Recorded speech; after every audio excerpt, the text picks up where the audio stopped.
Mudah-mudahan kesempatan ini, waktu yang kita luangkan di waktu yang juga barokah ini di bulan Ramadan, mudah-mudahan menambah kedekatan kita kepada Allah Subhanahu wa taala melalui Al-Qur'an. Amin amin ya rabbal alamin.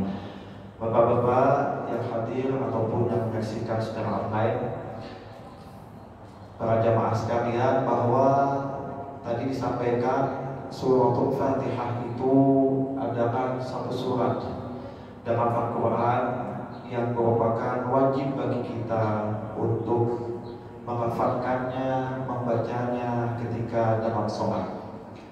Contoh sederhana adalah sholat sunnah, itu sholatnya sunnah Bapak Ibu, tapi Al-Fatihahnya tetap wajib. Sebegitu wajibnya Al-Fatihah itu dalam sholat, artinya Al-Fatihah itu adalah satu yang sangat penting untuk kita ketahui. Sholatnya bukan sunnah, tapi baca Fatihahnya tetap wajib. Maka kalau ada sholat sunnah tidak ada Fatihahnya, sholatnya tidak sah. Maka sekali lagi kita tekankan, sebegitu pentingnya Fatihah, maka ketentuannya, keharusannya, kelazimannya dan seyogyanya kita adalah untuk memperbaiki bacaan surat Al-Fatihah kita.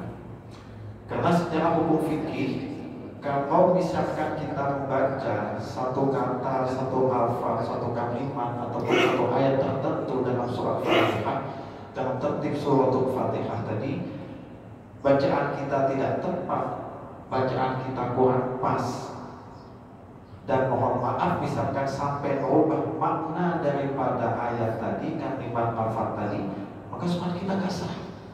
Itu secara hukum fikihnya jelas. Maka bagaimana kita merefleksikan kemudian bacaan Al-Fatihah kita itu sudah benar. Maka ketentuan yang dirumuskan oleh para ulama Al-Quran adalah kita harus mempraktikkan, harus mempercontohkan. Kalau bahasa ulama tajwid itu talaqi. Kita harus membacakan secara langsung kepada guru, kepada masyayikh kita masing-masing, agar supaya kita bisa ditashih bacaan Al-Fatihahnya. Apakah sudah on point atau belum? Apakah sudah sesuai dengan kaidah-kaidah bacaannya atau belum? Apakah sudah sesuai dengan aturan-aturan lain dalam ilmu tajwid atau belum, dan seterusnya. Maka dalam kesempatan yang mulia dan baik ini, mari kita sama-sama, ya, mungkin Bapak Ibu semua sudah hafal tentu, tapi apakah sudah benar dan sesuai dengan kaidah-kaidah yang seharusnya? Mari kita lihat bersama. Bapak Ibu, para jamaah rahimakumullah, Al-Fatihah itu seperti yang disampaikan tadi adalah satu pokok yang sangat penting. Maka mari silakan dibuka, baik melalui mushaf yang sudah ada di situ ataupun di handphone masing-masing yang di situ ada Quran Android atau iOS. Kita bisa buka suratul Fatihah. Kita akan praktik bersama bagaimana kemudian bacaan-bacaan kita tentang suratul Fatihah khususnya itu setidaknya bisa lebih baik dari sebelumnya. Karena setiap ayat, setiap kata, setiap lafaz dalam Al-Quran itu kan tersusun dari huruf. Bapak Ibu, huruf itu tadi memiliki beberapa komponen. Salah satu duanya adalah seperti huruf itu ada makhrajnya. Ada makhraj itu adalah tempat keluarnya. Jadi huruf itu ada tempatnya. Jadi ada alamatnya di situ. Jadi dia tidak keluar secara otomatis atau dia tidak keluar secara tidak tahu entah dari mana tempatnya. Dia punya tempatnya masing-masing. Jadi ada 27-28 huruf yang kita kenal itu dengan huruf hijaiyah, masing-masing punya tempatnya Bapak Ibu. Jadi tidak asal kita mengeluarkan bacaan hurufnya sudah tepat, tidak. Nah, makanya kita harus koreksi satu persatunya. Apakah sudah sesuai dia keluar dari tempat yang seharusnya atau belum? Yang kedua ada sifat. Nah, sifatul huruf itu tiap hurufnya itu punya sifat, karakteristik, tipikal atau modelnya. Jadi tiap huruf itu beda-beda. Ada memang yang karakteristiknya itu sama, ya. Ada yang mirip ada yang sejenis, ada yang benar-benar berbeda satu dengan lainnya. Maka itu juga kita harus kenal. Untuk apa? Ya supaya bacaan Al-Fatihah kita khususnya itu bisa menjadi lebih baik. Baik Bapak Ibu, para jamaah rahimakumullah, kita mulai dari bismillah dulu. Jadi kalau bismillahirrahmanirrahim semuanya sudah hafal, semuanya sudah mengerti. Akan tetapi ada di situ beberapa poin yang ternyata sering menjadi kendala dan bahkan mohon maaf sering terjadi kesalahan atau kekeliruan bacaan, bukan secara kalimat atau lafaz tapi secara huruf. Nah ini kan komponen kecil sebenarnya. Huruf itu adalah komponen-komponen kecil, partikel-partikel kecil yang membentuk ataupun merangkai satu kata dan lafaz. Bismi contohnya, itu adalah rangkaian atau susunan dari huruf ba, sin, dan mim. Nah, ba, sin, mim itu masing-masing memiliki makhrajnya. Apa tadi makhraj? Tempat keluarnya huruf tadi. Memiliki sifatnya juga. Apa tadi sifat? Karakteristik atau tipikalnya. Masing-masing punya. Nah kalau ba, jadi kalau ba itu makhrajnya adalah intibahus syafataini, ya. Dia dua perut bibir sebelah dalam. Dia harus angkat dua perut bibir sebelah dalam. Jadi bukan bibir bagian depan kita, bukan bibir bagian terdepan. Kalau kita pakai bibir bagian terdepan kita, bagian terluar dari bibir kita, itu akan kalau bahasa Jawanya kayak medok. Iya. Bah, jadinya begitu. Bah. Belum dia. Kalau bahasa kayaknya tafkhim kayak kalau bahasanya. Tafkhim atau dia medok kalau bahasa Jawa ya. Jadi dia tidak keluar dari tempat yang seharusnya. Dari mana tempatnya? Nah, dia harus mundur sedikit. Bukan di ujung bibir terluar kita. Tadi itu prakteknya. Kalau kita pakai bibir terluar kita, maka dia akan medok. Nah, kalau sudah medok, nah itu kurang pas namanya. Karena dalam anjuran-anjuran atau nasihat-nasihat ulama Quran kita, kalau kita baca Quran kita harus meninggalkan atau menanggapkan logat-logat kedaerahan kita masing-masing. Jadi kalau lisanan Arabiyyah memang Quran itu diturunkan dengan lisan Arabi, benar. Oh Ustaz, kita kan orang Jawa, orang Sunda, orang Melayu dan lain sebagainya. Bagaimana Pak? Makanya kita dituntut untuk belajar. Setidaknya mendekati lisan Arabi tadi. Setidaknya kita sedikit atau mungkin kalau bisa semaksimal mungkin berusaha meninggalkan logat-logat daerah tadi. Maka ketika kita melafalkan ba dengan bibir terluar tanpa intibahus syafataini, tanpa menggunakan perut bibir bagian dalam, maka itu sudah kurang pas. Contoh ba, itu medok kalau dalam bahasa Jawa. Nah itu kurang pas. Maka yang benar adalah ba, itu bi, bu. Jadi kita pakai perut bibir bagian terdalamnya. Ba, bi, bu, bi, bismi, bismi. Itu harus kita bedah satu persatu.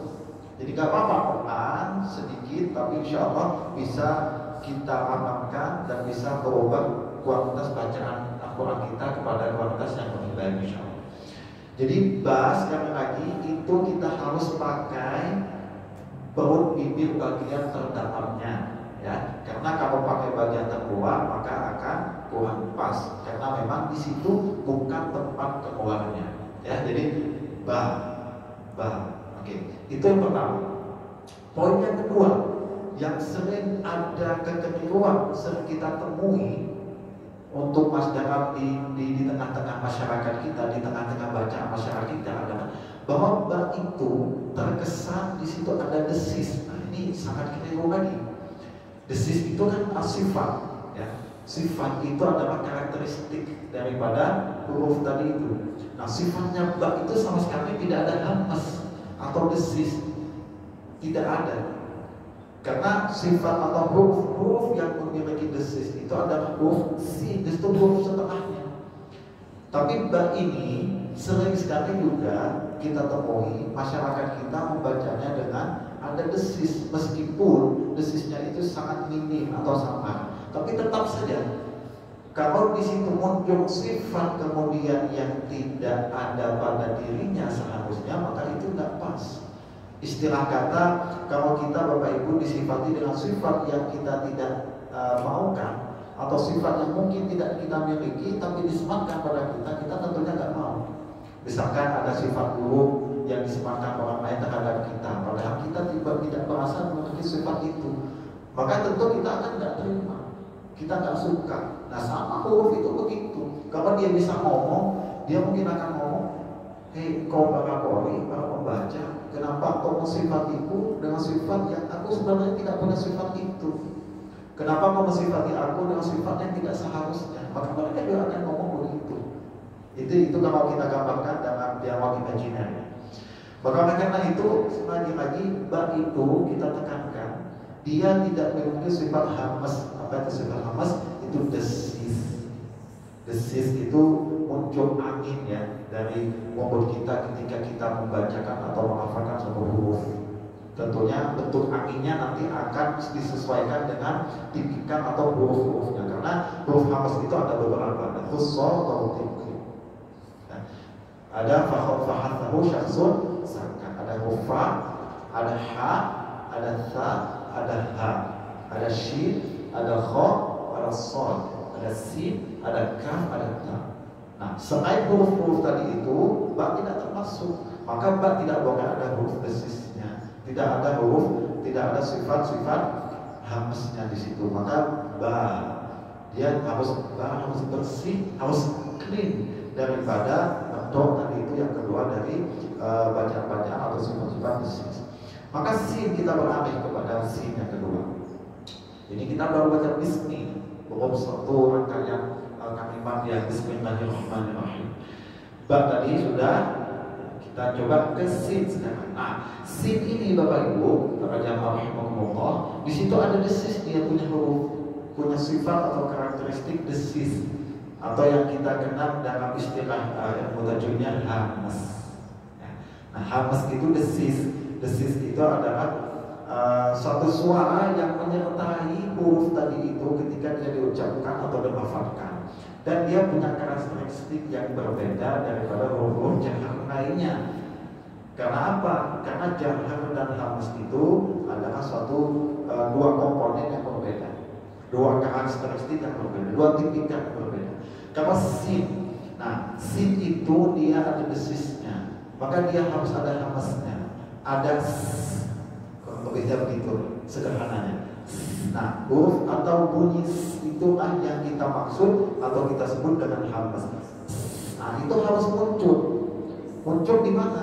Di saat sin itu kita ucapkan, baik dia dalam keadaan hidup. Nah, dalam keadaan hidup itu maksudnya berharokat Bapak Ibu ya, berharokat fathah kan dia, berharokat kasroh kan dia, berharokat dhammah kan dia harus tetap ada sifatnya. Karena dia melekat pada dia pribadi dannya dia sendiri.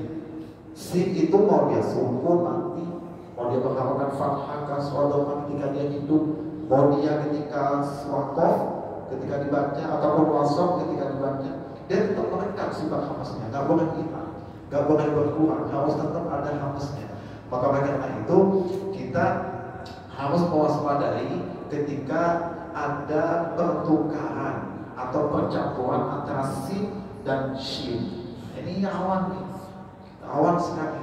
Sering kita ketemui masyarakat kita ya, masih campur atau masih tidak bisa membedakan bacaannya antara sin dan shin. Shin itu yang ada titik tiganya tadi. Nah, berbeda meskipun dua-dua ya, meskipun dua-dua tadi sama-sama memiliki sifat hamas, tapi sekali lagi keduanya berbeda, tidak sama sekali. Dalam satu sifat mungkin mereka memiliki kesamaan hamasnya, tapi di beberapa sifat yang lain tentunya mereka tidak sama 100%.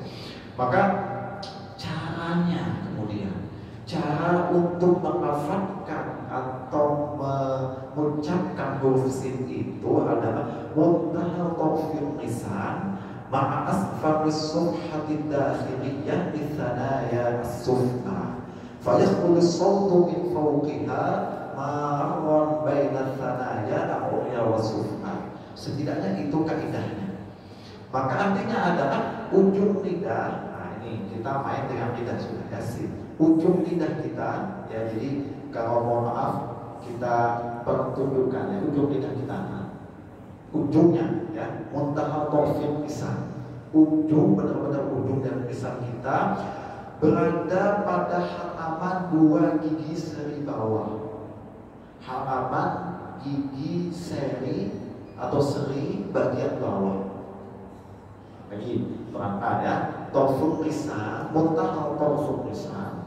Ujung daripada lisan kita itu berada pada halaman 2 gigi seri atau seri bagian bawah. Jadi mohon maaf, gigi bawah kita ya, gigi bagian bawah kita itu kan ada halaman terdalamnya ya, as-sanaya ad-dakhiliyah tadi, as-sufna.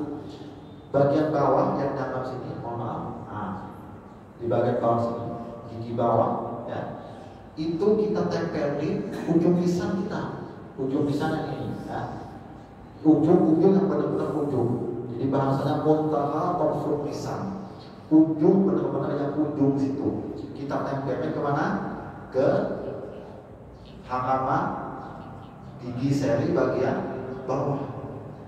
Nah itu caranya. Berarti si makhrajnya adalah ujung lisan ketemu dengan apa? Dipertemukan atau ditempelkan kepada 2 atau gigi seri bagian bawah. Bagian mananya? Bagian halamannya. Bagian halaman yang mana? Terdalam sip, sa. Jadi otomatis lisan kita harus ke bawah.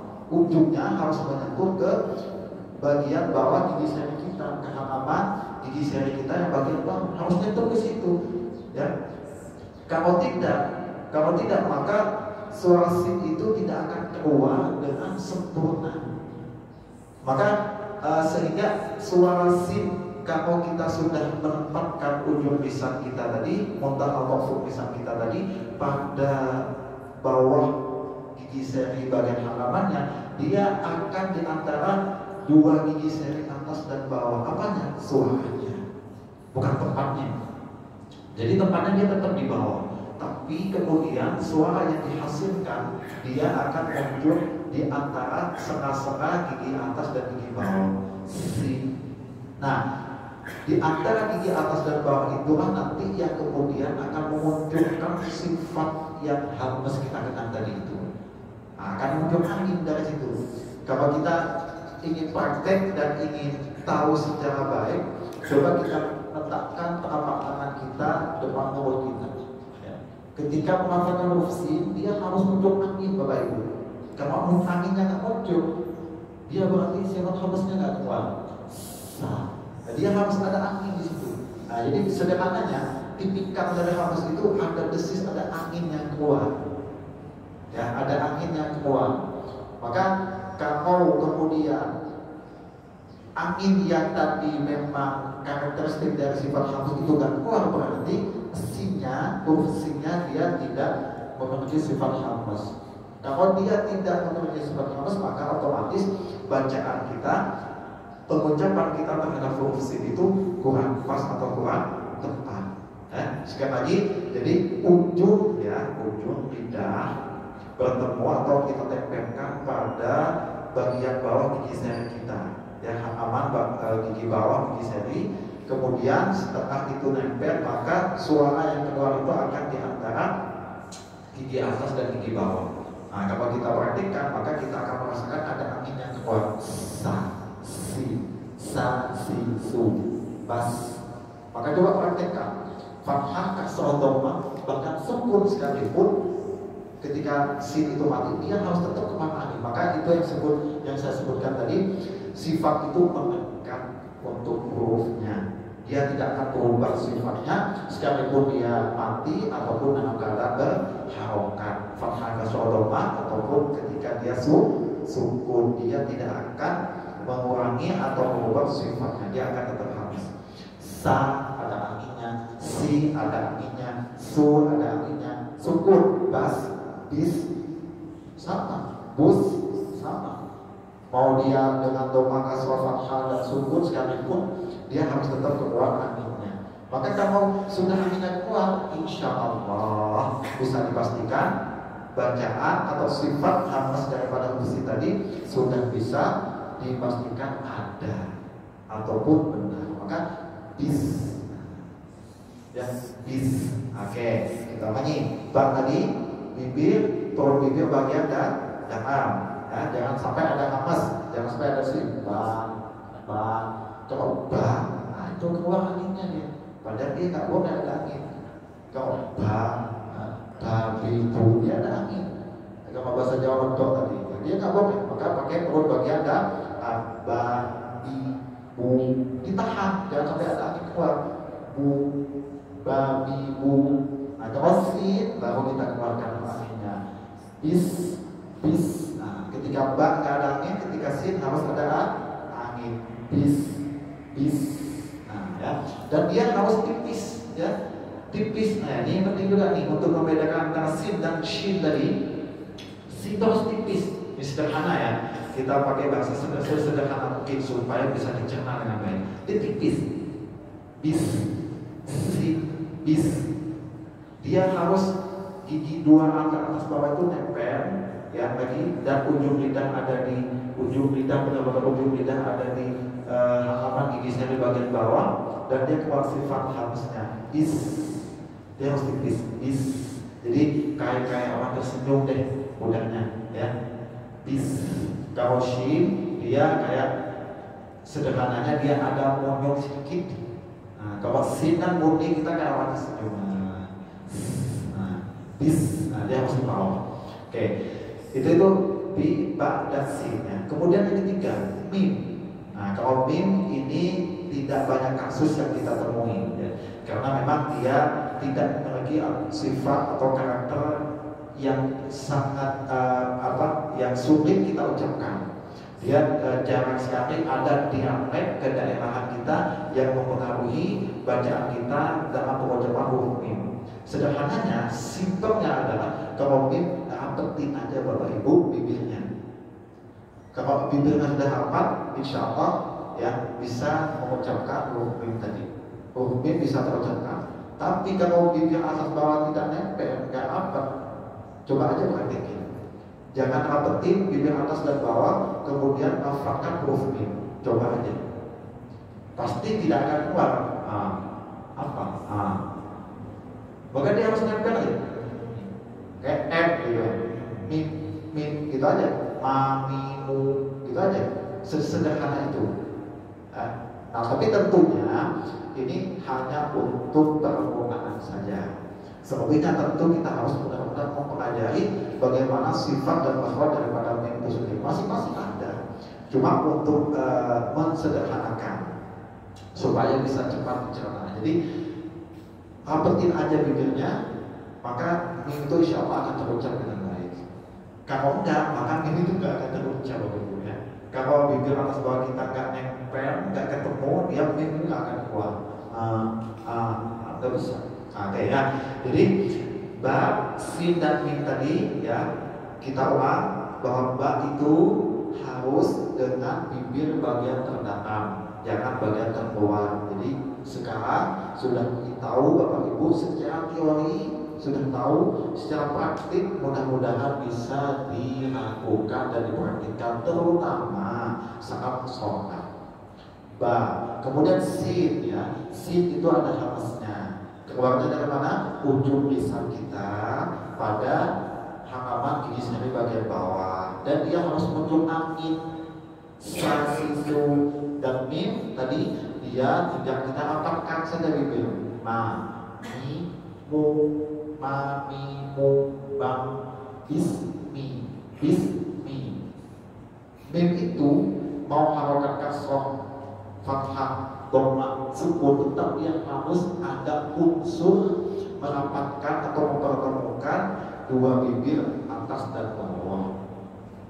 Harus, kalau enggak dia akan boleh bis, enggak kuat ya bis. Bismi, mamimu. Jadi dia ada unsur bertemunya dua bibir tadi. Mamimu, bismi. Ya, oke. Itu beberapa hal yang penting, setidaknya beberapa poin untuk diketahui terkait dengan bismi, agar supaya kuantitas bacaan Al-Quran kita bisa lebih baik, bisa lebih membantu kita, mudah-mudahan dalam hal keterimanya sholat dan ibadah kita semua.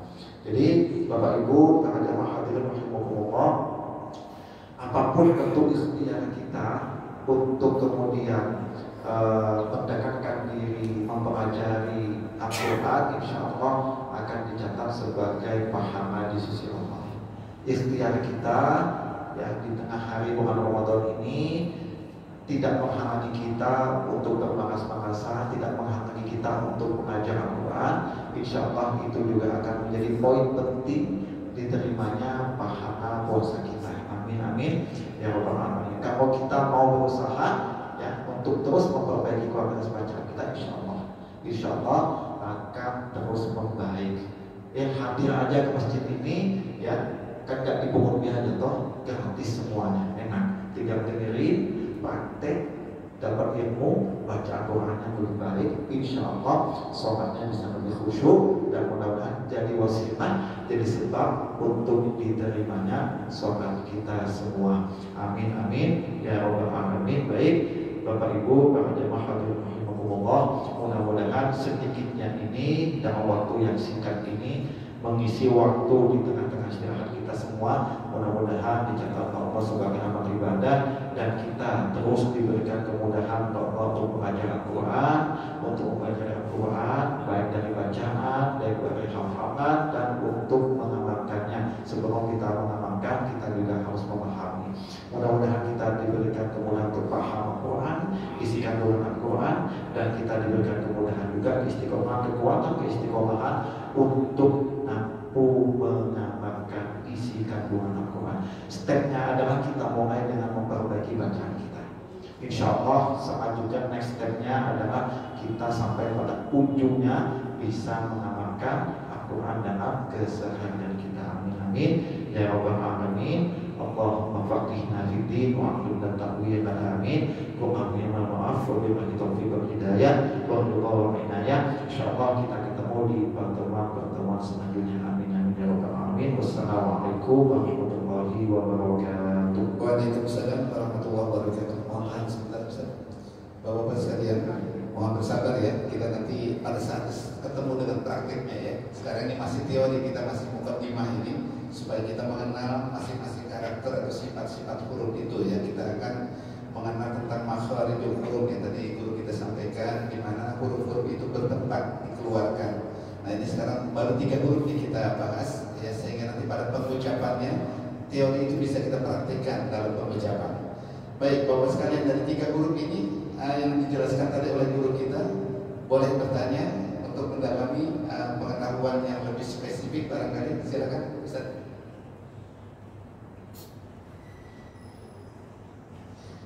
Bismillahirrahmanirrahim. Assalamualaikum warahmatullahi wabarakatuh. Waalaikumsalam.